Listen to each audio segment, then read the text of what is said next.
शाम ढलने वाली है। ऋषभ और उसके दोस्त पास ही के खुले मैदान में बैठे हुए हैं।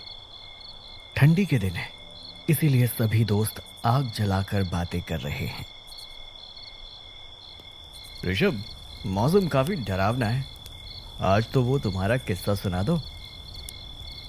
अपने दोस्त की फरमाइश सुनते ही ऋषभ के शरीर में एक सिहरन सी जाग उठी। नहीं नहीं यार, देखो मौसम बिगड़ रहा है और ऐसे में उस घटना को याद करना अच्छा नहीं है। फिर कभी बताऊंगा। अरे ऋषभ, ठंड में ऐसे भूतिया किस्से सुनने का मजा ही कुछ और है। और सच बताऊं, सच में बहुत ज्यादा मन कर रहा है कि तुम्हारी वो कहानी सुनो। हाँ हाँ ऋषभ, प्लीज बताओ क्या हुआ था। ठीक है, लेकिन डरोगे तो नहीं? नहीं नहीं। वो बारिश के दिन थे। हम 3 दोस्त, अनिमेश, अमर और मैं, छुट्टियों का लुत्फ उठाने जंगल की ओर निकले थे।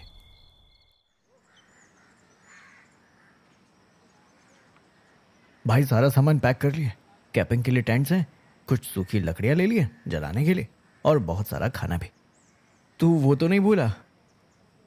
अरे वो कैसे भूल सकते हैं।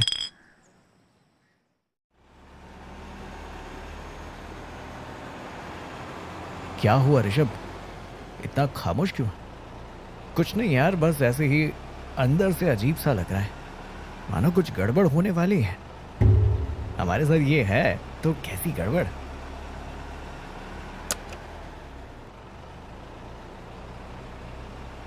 सही कहा। थोड़ी देर के बाद जीप घाट के रास्ते आगे बढ़कर जंगल के पास पहुंची।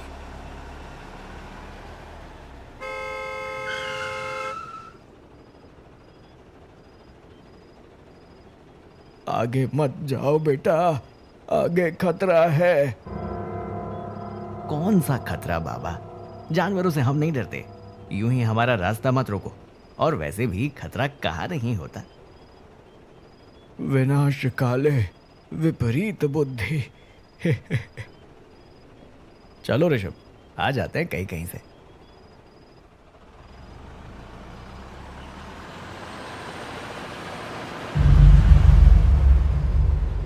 अमर, बूढ़े बाबा का कहना हमने टालना नहीं चाहिए। ओहो ऋषभ, तुम भी ना, ज्यादा से ज्यादा क्या हो, हवाएं, जानवर। अरे हम निकल आएंगे जीप से, डरो मत।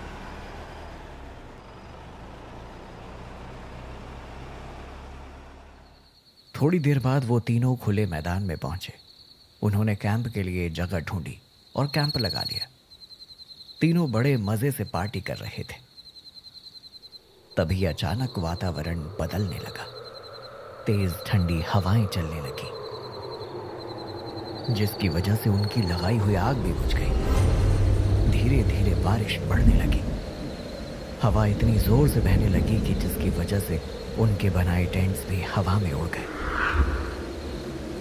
तीनों को कुछ समझ नहीं आ रहा था। तीनों जीप में जाकर बैठे। बारिश की वजह से तीनों भीग चुके थे।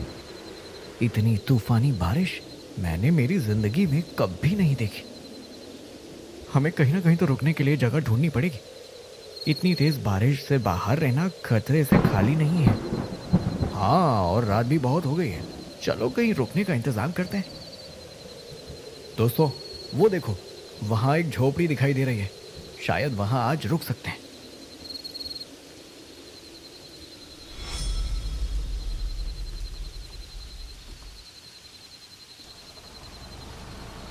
ऋषभ ने जीप झोपड़ी की ओर मोड़ी। अंधेरा चीरते हुए वो तीनों झोपड़ी के पास पहुंचे।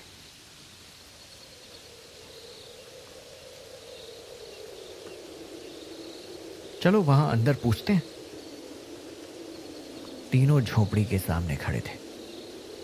हेलो, कोई है यहां? कुछ देर कोई आवाज सुनाई नहीं दी। चारों ओर बस बारिश और तेज बह रही हवाओं की सरसराहट भरी आवाज सुनाई दे रही थी।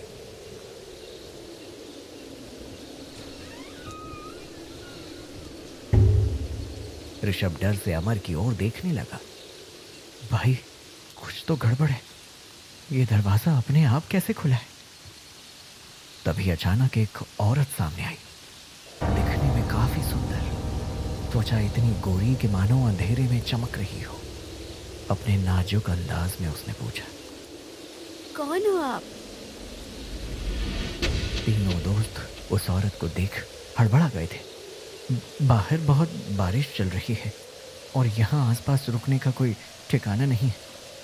तभी आपकी झोपड़ी दिखाई दी, सोचा कि यहाँ मदद मिल सकती है, लेकिन कोई बात नहीं, हम कहीं और चले जाते हैं।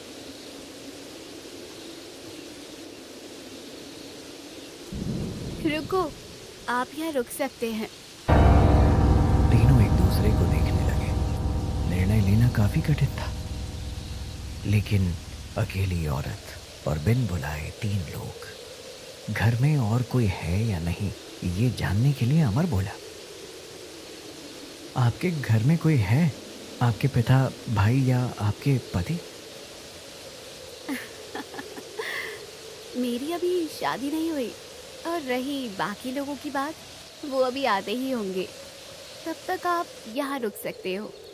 वैसे भी मेरे पापा कहते हैं जंगल में भटके लोगों को छोड़ना नहीं चाहिए। छोड़ना नहीं चाहिए मतलब? मदद करनी चाहिए, उन्हें अकेला महसूस ना हो। हाँ हाँ, तो फिर ठीक है, चलो हम बारिश खत्म होने तक यहीं रुक जाते हैं। जरूर, हमें खुशी होगी। आइए, अंदर आइए। अमर और अनिमेश तो बिना देरी किए झोपड़ी के अंदर चले गए। ऋषभ को बाहर से दिखाई दिया कि अंदर काफी अंधेरा है, बस एक लालटेन जल रहा है। लेकिन जैसे ही ऋषभ ने झोपड़ी के अंदर कदम रखा, वो अंदर का माहौल देखकर दंग रह गया। कमरा काफी साफ सुथरा था। उस औरत ने लालटेन और तेज कर दिया, जिसकी वजह से कमरा अब साफ साफ दिखाई दे रहा था। भाइयों, ये तो काफी अच्छी जगह मिल गई हमें। आप आराम से बैठिए, मैं आपके लिए खाने का इंतजाम करती हूँ। ऐसा कहकर वो औरत दूसरे कमरे में चली गई। कुछ ठीक नहीं लग रहा है मुझे, अजीब सी घुटन सी महसूस हो रही है। जंगल में इतने दूर एक अकेली झोपड़ी में इतनी सुंदर औरत, और इत्तेफाक की बात है वो अकेली है। हमें निकलना चाहिए दोस्तों, ये जगह ठीक नहीं है। अरे यार, तुझे तो चांद में भी दाग खोजने की आदत है। उनको कोई प्रॉब्लम नहीं तो हमें क्या?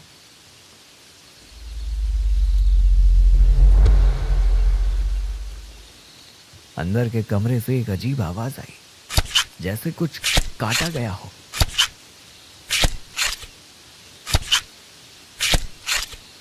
ये आवाज, शायद वो औरत कुछ काट रही है, लेकिन ऐसे मानो कोई बड़े से छुरे से वो कुछ काट रही है। अनिमेश के आंखों में भी अब डर साफ झलक रहा था।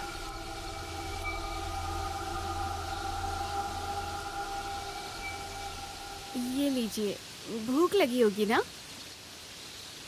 और उन तीनों के हाथ में खाने की प्लेट्स थमा दी। तीनों आश्चर्य से हैरान थे, क्योंकि उनके मनपसंद के व्यंजन उस औरत ने बनाए थे।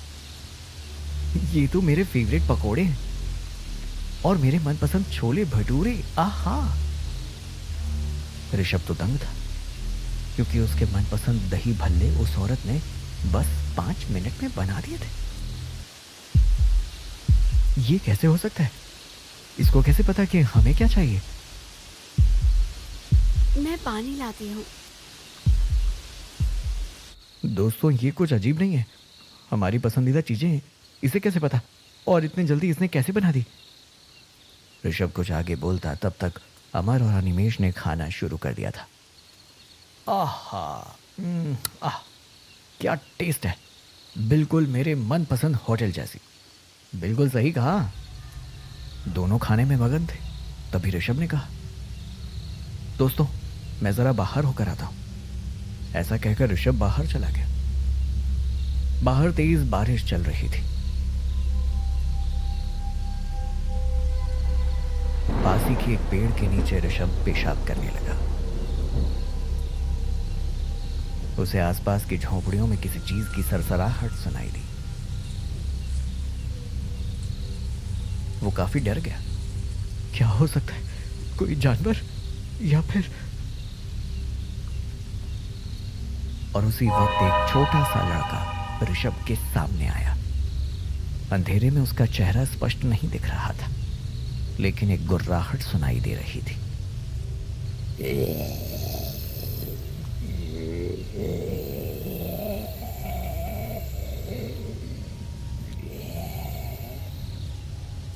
तभी आसमान में बिजली चमकी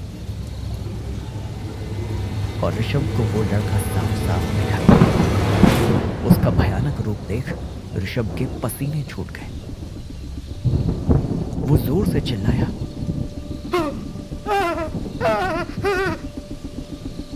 वो पीछे हटने लगा।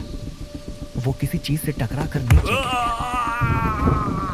वो चीज कोई और नहीं बल्कि एक बड़ा सा शैतानी इंसान था। वो इंसान ऋषभ को ही देख रहा था।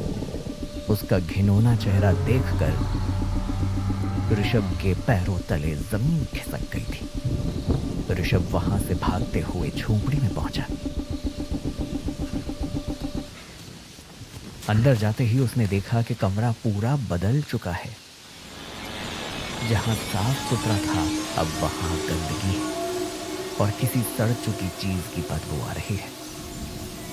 और उसके दोस्त अमर और अनिमेष खाना खाने में दंग थे। अब प्लेट में पकवान नहीं, बल्कि मरे हुए कीड़े मकोड़े और मेंढक थे, और दोनों ही उन्हें बड़े चाव से खा रहे थे। एक मिनट, ये क्या है? अरे तुम ये क्या खा रहे हो? अरे फेंको से। पागल हो क्या? इतना बेहतरीन खाना फेंक दे। चलो तुम्हारी प्लेट उठाओ या फिर मैं खा लूं। ऋषभ का ध्यान उस प्लेट पर गया जहां कुछ देर पहले लजीज दही भल्ले थे, लेकिन अब तो ऋषभ को प्लेट में रेंगते हुए कीड़े दिखाई दिए। ये एक चाल है, हम लोगों को फंसाया जा रहा है। तुम लोग नहीं समझ रहे हो। ये क्या? लेकिन अब अमर और अनिमेष को होश आ जाता है और दोनों प्लेट देख उल्टी कर देते हैं। तभी अचानक अंदर के कमरे से कुछ अजीब आवाज सुनाई दी, मानो कोई हंस रहा हो।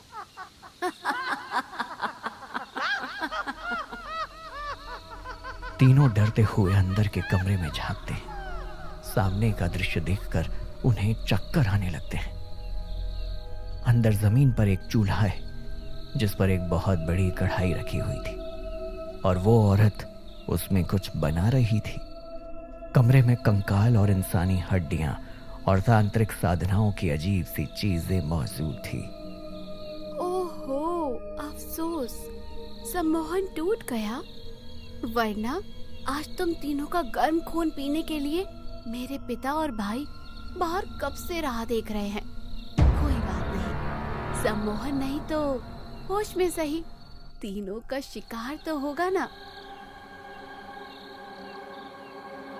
उस औरत का जिस्म बदलने लगा। वो बूढ़ी होने लगी।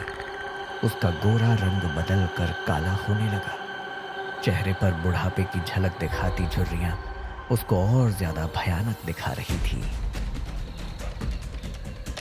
ऋषभ, उसके पैर उल्टे, यानी वो चुड़ैल है, उल्टे पैरों वाली चुड़ैल।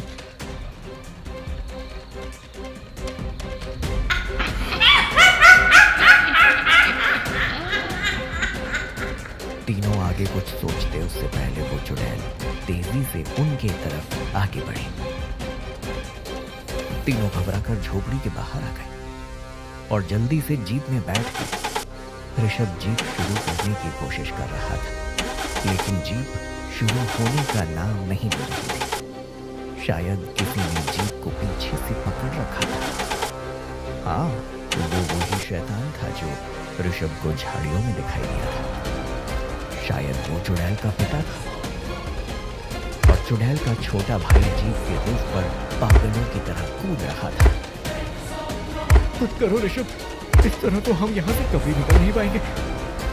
ऋषभ ने चालाकी दिखाई और जीप को तेज गति से रिवर्स धक्के के कारण नीचे गिर गया और रूफ पे कूद रहा वो बच्चा भी नीचे गिरा। अब ऋषभ बिना कुछ सोचे जीप को भगा रहा। धुआंधार बारिश में उनकी जीप जहां रास्ता दिखे वहां तेजी से जा रही थी। अमर को जीप के साइड मीटर में कुछ दिखाई दिया। ऋषभ देखो, वो चुड़ैल अपने पीछे आ रही है।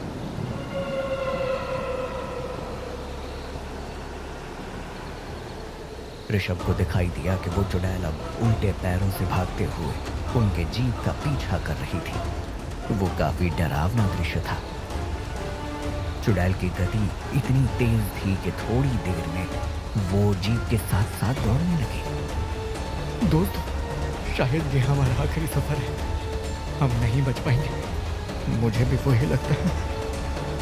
नहीं, हमें कुछ नहीं होगा। अमर, तुमने जीप के ड्राइवर में हनुमान जी की तस्वीर दिखाई थी, याद है? उसे बाहर निकालो। अमर ने जल्दी से हनुमान जी की तस्वीर बाहर निकाली और साइड में भाग रही चुड़ैल को दिखाई। साथ ही में ऋषभ ने साउंड सिस्टम पर हनुमान चालीसा भी लगा दी। जैसे ही चुड़ैल की नजर हनुमान जी की तस्वीर पर पड़ी, उसकी आंखें जलने लगी। वो जंगल में भाग गई।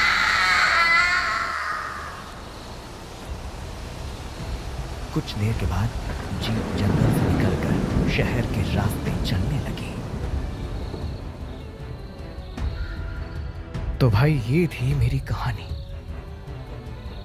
ऋषभ, तुम तो काफी हिम्मत वाले इंसान हो यार। मैं तुम्हारे साहस की सराहना करता हूं। हम केवल भगवान की वजह से बच पाए थे। मुश्किल घड़ी में वो हमेशा हमारे साथ होते हैं।